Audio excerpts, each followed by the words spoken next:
Vaishali ma'am, अगला सवाल। Sir मेरे पास महिंद्रा एंड महिंद्रा के 20 शेयर है सर, 1897 की प्राइस है। लॉन्ग टर्म के लिए है, क्या मैं और थोड़ा ऐड कर सकती हूँ सर? ये बढ़िया है। देखा राजेश सर, मुनाफा बांधने की बात नहीं हो रही है, बढ़िया प्रॉफिट पोजीशन है, ट्रेड सही पड़ा है, लॉजिक सही बैठा, और फर्दर ऐड करने का मन है। सही कॉल है क्या? महिंद्रा महिंद्रा में और एक्यूमुलेट करूं क्या? और ये लेवल सही है क्या उसके लिए? देखिए, 2 चीज़ें हैं, ये बहुत अच्छी ट्रेडिंग स्ट्रैटेजी है। आपके कन्विंसिंग ट्रेड को अगर आप कन्विंस्ड हो, कैरी करो और ऐड भी करो। ये बेस्ट स्ट्रैटेजी है जो कि बहुत कम लोग फॉलो करते हैं। मैं समझता हूँ ये बहुत अच्छी स्ट्रैटेजी है, इन्हें बिल्कुल ये स्ट्रैटेजी अपनानी चाहिए। खास महिंद्रा एंड महिंद्रा की बात की जाए, कंपनी बहुत स्ट्रांगली परफॉर्म कर रही है, जो प्रोडक्शन रैंप अप हुआ है उससे इनको बेनिफिट आने वाला है। दूसरे यूवी व्हीकल्स में इनकी अच्छी पकड़ बनी हुई है। ट्रैक्टर्स जो बहुत दिनों से अंडर परफॉर्म कर रहे थे, वहां से भी अच्छे डेटा आने की उम्मीद है। और जिस तरीके से आईएमडी ने कहा है कि अबव नॉर्मल मानसून होगा तो उसका भी बेनिफिट होगा। मुझे लगता है कि सारे पायदान पे बहुत खरी है। ईवी स्पेस में भी हल्की बढ़त बना रहे हैं। मुझे लगता है ये स्टॉक बिल्कुल खरीदारी करनी चाहिए, बावजूद इसके कि ये मुनाफे में बैठी है, ये ऐड भी कर सकती हैं। दूसरे दर्शक जो देख रहे हैं वो भी 6-9 महीने की अवधि हो तो बिल्कुल ऐड कर सकते हैं। ओके, चलिए, बढ़िया स्ट्रैटेजी है। महिंद्रा महिंद्रा ऐड करने लायक काउंटर। स्मिता मैम, हमारी अगली क्वेरी। सर मेरी नेक्स्ट क्वेरी एनबीसीसी के लेके है। तो 81 शेयर्स है सर, 148 के एवरेज से। तो सर मैं इसमें और ऐड करना चाहती हूँ, तो किस लेवल पे कर सकती हूँ? और लॉन्ग टर्म के लिए ये ठीक है क्या, और करना चाहिए कि नहीं सर? ये भी एनबीसीसी कितने पे बोला? 143 पे? सर 148 एवरेज है अभी, 81 148 औसतन है, 81 शेयर्स हैं। क्यों इसमें और ऐड करना है? सर क्योंकि पहले मुझे इसमें काफी प्रॉफिट हो चुका है, बुक कर चुकी हूँ, तो अभी 81 ही बचे हैं। तो चाहती हूँ और ऐड करूँ तो आगे और फिर प्रॉफिट होगा, लाखों मुर्गियां होंगी, करोड़ों अंडे होंगे। राइट सर, ऐसा होगा क्या? रख सकते नहीं, ये गलत है। देखिए, कई बार क्या होता है कि आप किसी स्टॉक में प्रॉफिट कर लिए हो तो कोई जरूरी नहीं है कि दूसरे ट्रेड तीसरे ट्रेड में भी वही प्रॉफिट हो, अनलेस अंटिल की फंडामेंटली बहुत स्ट्रांग कंपनी हो। वैसे फंडामेंटल्स इसके बुरे नहीं है। सरकारी कंस्ट्रक्शन कंपनी है, डेट फ्री है, सरकारी ठेकों मिलने में इन्हें प्राथमिकता होती है। न केवल भारत में बल्कि अरेबियन कंट्रीज में भी अच्छे प्रोजेक्ट्स चला रही है। कुछ 600 करोड़ रुपए उठाने की बात भी चल रही थी। तो ये सारी चीजें पॉजिटिव में जा रही है, बट वैल्यूएशन में अब सारे कुछ डिस्काउंटेड हैं। पिछली तिमाही में नतीजे दबाव में थे कुछ गुरुग्राम के प्रोजेक्ट्स को लेकर के, लेकिन मैं समझता हूँ कि इस लेवल्स पर एंट्री ना करें। अगर किसी कारण से स्टॉक 100 रुपए के आसपास आता है तो नई खरीदारी की सोचें, अन्यथा जिस स्टॉक जो है आपके पास उसे ही होल्ड करें। हाँ, ठीक बात है, जो है उसे ही होल्ड करके चलिए, फर्दर ऐड ना ही करें तो बेहतर है स्टॉक को। अच्छा, इस बीच हमें सूरत जाना था, तो वो लिंक अब तक इस्टेब्लिश हुआ नहीं, तो अब नहीं जा रहा हूँ मैं। अच्छा, वो कंफ्यूजन भी अवॉइड हो गया, वो भी वैशाली जी थी जो सूरत से जुड़ने वाली थी, तो अनड्यू कंफ्यूजन फैल जाता। अभी मुंबई वाली वैशाली जी के पास जा रहा हूँ। वैशाली मैम, अगला सवाल। सर मेरे पास है ना टाटा मोटर्स के 288 पर 200 शेयर थे सर, तो 288? मैं कुछ मुनाफा निकाल लूं? Yes sir, 288।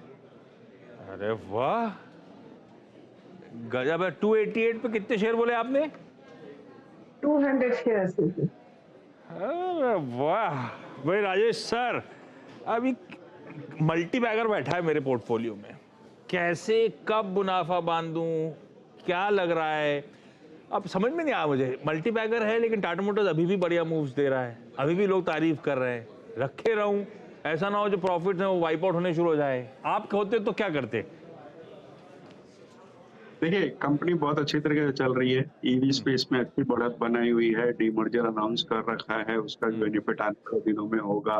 लेकिन ये ध्यान रखें, डीमर्जर वगैरह जो बड़ा कॉर्पोरेट एक्शन होता है उसमें समय लगता है। मैं आपकी जगह होता क्या करता, 50 शेयर बेच देता, घर के पैसे घर में आ जाते और 150 को राइट करता। साल भर में हमारा नजरिया ये 1100 1150 तक जा सकता है, बट भी ऑन द सेफर साइड मैं यही कहूंगा, आप 25% अपनी होल्डिंग बेच लें, जिससे क्या होगा कि आपके घर के पैसे घर में आ जाएंगे और सिर्फ मुनाफे को राइट कर लें। यस, बेस्ट स्ट्रैटेजी है वो, अपना पैसा निकाल लेने का। और बाजार, पता नहीं बाजार कितना रिटर्न देगा, कितना दमखम दिखाएगा, तो अपने हाथ में अपना रिस्क मैनेज करना है, वो ब्यूटीफुली मैनेज हो जाएगा। और देखते हैं मोमेंटम कहाँ ले जा रहा है, उन फ्री अप स्टॉक्स को कहाँ तक ले जाएगा, उसे राइड करेंगे। अभी तो पसंद आ रहा है राजेश सर को, तो होल्ड करना है। 25% मुनाफा वसूली, 75% अपन होल्ड करके चलेंगे। ब्यूटीफुल स्ट्रेटेजी है। आखिरी सवाल क्विकली, स्मिता मैम अगला कौन सा? सर नेक्स्ट मुझे इन्फोसिस का पूछना था। 1560 के एवरेज से 17 शेयर्स है, तो इसको मैं 1 साल और रख सकती हूँ, तो अभी रखे रहूं या लॉस बुक करूं? रख तो लूं, और लेकिन करूं सर? गिरे जा रहा है कि आज संभला जाके, तो गिरे ही चले जा रहा है। राजेश सर आज शाम के नतीजे भी कह तो रहे हैं कि दूसरा क्वार्टर हो जाएगा जब डी ग्रोथ या निगेटिव ग्रोथ या आय गिरती हुई नजर आएगी फिर से। ठंडे नतीजे तो एंटिसिपेटेड हैं और कुछ करके नहीं दे रहा है। अच्छे नामचीन है, लॉस बुक करने लायक स्टॉक है नहीं, पर रख के भी करूं क्या? गिरे चले जा रहा है, गिरे चले जा रहा है। देखिए आशीष जी, हमने इनको ये भी प्रोग्राम के शुरुआत में LTI माइंट्री जब डिस्कस कर रहे थे तो हमने कहा था कि हमारी पहली पसंद इन्फोसिस ही आ रहा है, इस वक्त भी आ रहा है और ये गिर रहा है, एक अपॉर्चुनिटी दे रहा है आपको इस तरीके के स्टॉक को लॉन्ग टर्म पोर्टफोलियो में रखने के लिए। हमेशा अच्छी एग्जीक्यूशन करी है, ऑर्डर डील्स अच्छी है, नंबर्स इस वक्त थोड़े खराब आ रहे हैं, बट उम्मीद ये पूरी बंधी हुई है कि आगे आने वाले दिनों में अच्छा परफॉर्म करके देगा। तीसरी तिमाही में थोड़े नतीजे ठंडे थे और इस बार भी मुझे बहुत ज्यादा उम्मीद नहीं है नतीजों से, लेकिन धीरे धीरे मुझे लगता है कि सुधार होता हुआ जाएगा। बैलेंस शीट बहुत ही स्ट्रांग है, आप बिल्कुल बनी रहें और चाहें तो ऐड भी कर सकती हैं। हाँ, सब कुछ समीकरण बढ़िया ही है। अच्छी कंपनियों पे यही होता है, भरोसा बना रहता है, चाहे वो अंडर परफॉर्म करें, चाहे वो खराब नतीजे दें, लेकिन उम्मीद रहती है कि ये वापस बाउंस बैक करेंगी। खैर, समय बुरा है इसीलिए शायद इस तरह से परफॉर्म कर रहे हैं। ऐड करने के मौके हैं आपके लिए, तो आपकी अच्छी एवरेजिंग हो जाएगी शायद इन्फी के इस काउंट में। इस नोट पर Smita ma'am, Vaishali ma'am, thank you so much जुड़ने के लिए। होपिंग बढ़िया तरीके से आपके जहन में जो क्वेरीज थी उनका सही आंसर मिल गया होगा आपको। राजेश सर, बहुत ही तरीके से सारी क्वेरीज सॉल्व करने के लिए आपका भी धन्यवाद। क्विकली छोटा सा ब्रेक के उस पर जब लौटेंगे तो एक मार्केट्स का क्विक चेक। चलिए, ब्रेक के बाद आप सबका स्वागत है। एक काम करता हूं, हमने तो निफ्टी की बढ़िया चाल ऑलरेडी मेंशन कर रखी है, लाइए जरा मिड कैप स्क्रीन्स पे। ऑलमोस्ट 1% का मूव मिड कैप्स में इस समय, इवन स्मॉल कैप्स रखिएगा स्क्रीन्स पे। ये ट्यूसडे के अच्छे दमखम दिखाने के बाद मिड कैप्स तो फ्लैट बंद हुए थे, तो आज 3/4% ज्यादा का उछाल है। स्मॉल कैप्स 2/3% परसों मजबूत थे और आज उसके ऊपर और फर्दर गेन्स के साथ खड़े हुए 1% अप मूव। बढ़िया ब्रॉडर मार्केट्स, वो ब्रेथ दिखा रही है मूड कैसा है। ऐसे में ब्रेक के उस पार मिड कैप मंत्र में ब्यूटीफुली इस पूरी पॉकेट को एक्सप्लोर करेंगे, डिटेल में बातचीत होगी। लेकिन इस शो सास बहू और सेंसेक्स में आज के लिए इतना ही। नमस्कार।